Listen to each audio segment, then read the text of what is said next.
Hey everybody, welcome back to Romer. So today we're going to be talking about Ramcharger again. That's right, because Ramcharger has beaten the Ram REV to market. At least that was the announcement that came out earlier this week from Stellantis, which has been going through a ton of changes since kicking out Carlos Tavares. We've seen some leadership changes, and now we're seeing a ton of new product announcements. And the one that's probably most important to you all, based on your interest level in our videos, is this news that Ramcharger is going to show up in the first half of 2025, and the Ram REV, the all BEV platform, is going to be kicked out to 2026. Now, like I said, if you've been watching this channel, this shouldn't come as any sort of shock to you. We started speculating back in the fall that this was probably going to happen. Nobody else was really talking about it, but all of the cards were starting to stack up in this direction. So, back in the fall at the state fair here in Texas, Stellantis showed up with a couple of all EV products. They showed up with the Jeep Wagoneer S. They showed up with the Dodge Charger. These were pretty much pre-production units ready to go on the show floor, and you could see them. There was no Ram REV anywhere to be seen, and nobody was talking about it. What was at the state fair was the Ramcharger chassis, and so it was there. You could walk around it, you could take a look at it, and so that was kind of clue number one, right? And then we got this production announcement, and it did say that both of the vehicles were going to show up in the first half of 2025, which was closer than we had anticipated from a timeline perspective.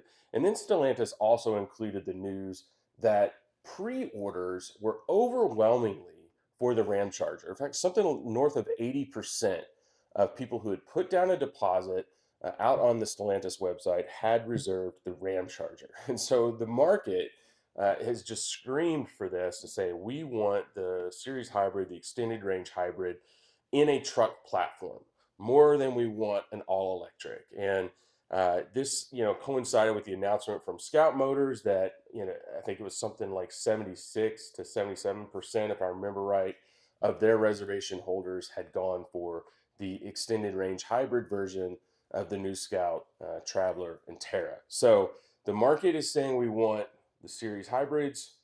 We don't want the electric vehicles in the truck and large SUVs.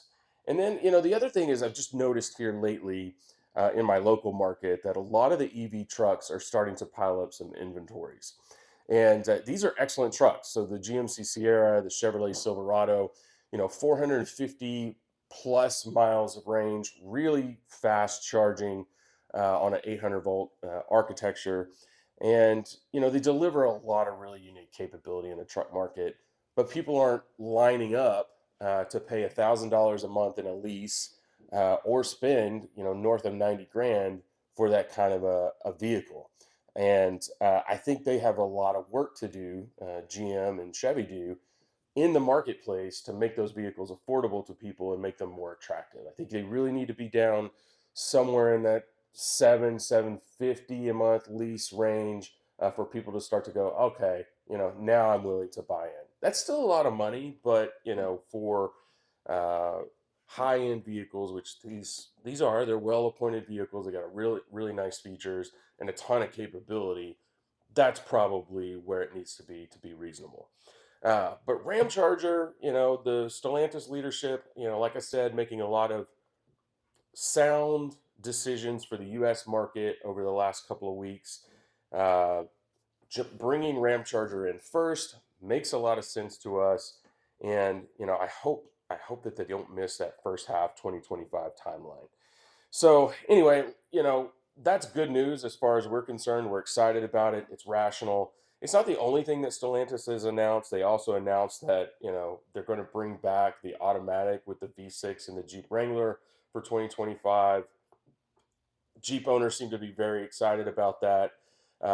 Folks who have owned a lot of Jeeps will tell you that the 2-liter turbo is better, produces, the same amount of horsepower, a lot more torque, and it's a good engine. It's fairly reliable in its standard 2-liter turbo configuration.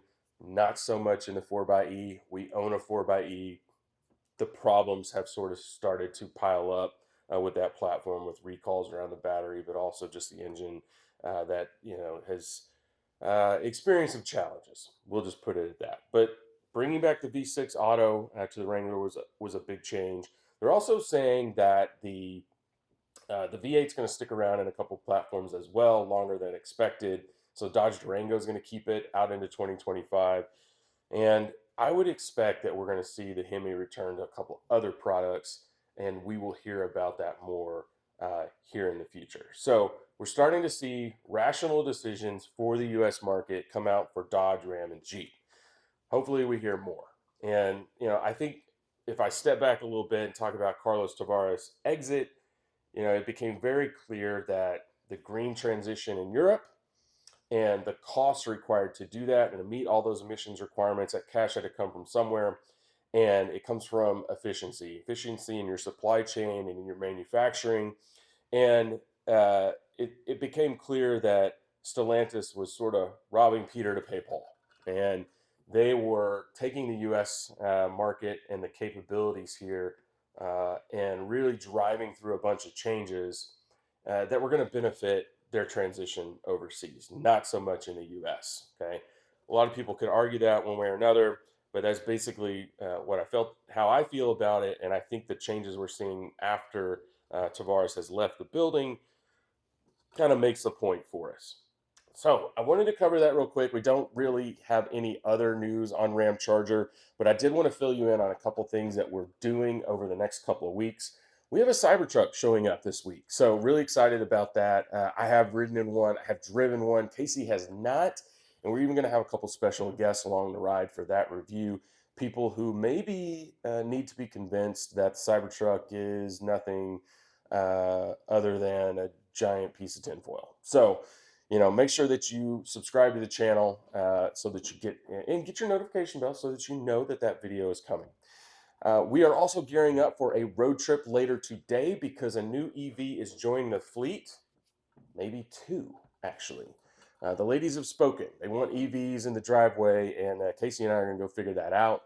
So if you're curious on what we're going to bring into the fleet, make sure you subscribe to the channel. Okay, fun road trip coming up. We're going to drive those back here later today. And then Scout EV. So everybody's still, clamoring for any news around Scout for the Terra and the Traveler.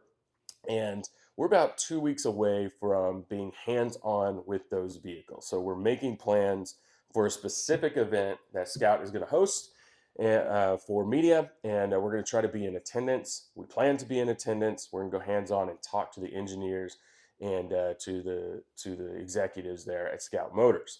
So if you're interested in that content, make sure go down below, drop in some questions. We got pictures of the girls up on the screen now, that you might be interested in, and we'll make sure that we try and address those. Okay.